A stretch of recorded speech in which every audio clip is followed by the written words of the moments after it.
Hey everyone, excited to be back for this week's edition of Frequently Asked Questions for Commercial Real Estate. In today's video, what I want to do is talk about a phenomenon that's being talked about a lot in the news media today, and that is what exactly is stagflation. So in this video, we're going to explain what stagflation is, some of the root causes of it, and then we'll dive into examples of what exactly is being done in the economy right now and how it's going to affect the broader market as a whole, and potentially even the real estate market as well. But before we dive into this video, I'd greatly appreciate it if you can like and subscribe to this channel. It really helps with the YouTube algorithm and ensures more and more people can hear this message and learn about the many facets of commercial real estate. So now you've done that, go ahead and like and subscribe below. Let's go ahead and dive right into this episode. All right, so you may have heard of the term inflation. Essentially what inflation is it's a broad increase of the price of goods and services in the economy as a whole. Currently, as we're recording this video, it's July of 2022. We've been in an inflationary environment for quite some time. You've probably seen in the news that, the consumer price index, which is an index that tracks, basket of goods and services that are commonly purchased in the economy, it showcases an increase of 7 to 9% in prices over the course of the last year, just year over year. So we are currently in an inflationary environment. What the Fed is attempting to do is to try to keep us from going into a stagflationary environment. Essentially, what stagflation is when demand goes down for goods and services, unemployment increases, and yet we still experience a significant increase in inflation. Now, it's really the worst of both worlds, and so we're really trying to avoid that particular scenario.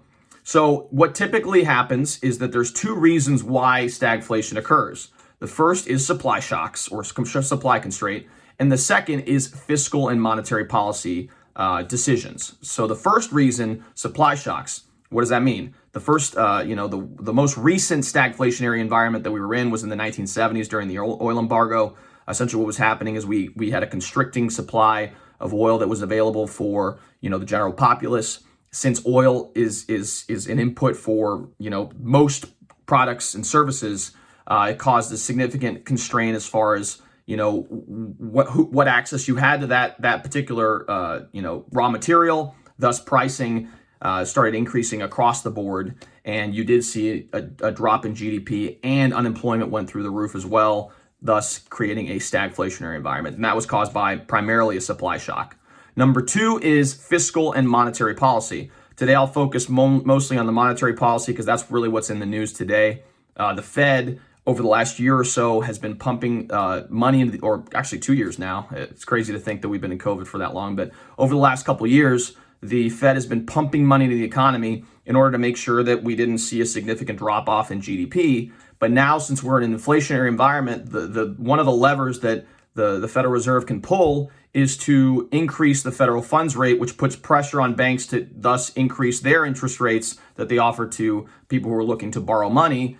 And this causes people to reconsider whether or not they want to borrow money to buy assets in the economy, or open up businesses, or buy new products or services, whatever else. And so that in theory should quell demand enough to be able to hopefully bring down pricing. But when you couple the constraint of monetary policy with supply shocks, you run the risk of getting into an inflationary environment, even though the economy may be cooling. And so that's why the Fed over the last couple months has been watching the economy very closely to see whether or not they want to continue to increase interest rates, or maybe they're going to pull back a bit to be able to kickstart the economy again, so that we don't experience a stagflationary environment. And it's a very delicate balancing act. And so the Fed's going to be meeting in July, and they're also going to be meeting in September later this year. And I guarantee you that over the course of these next several months,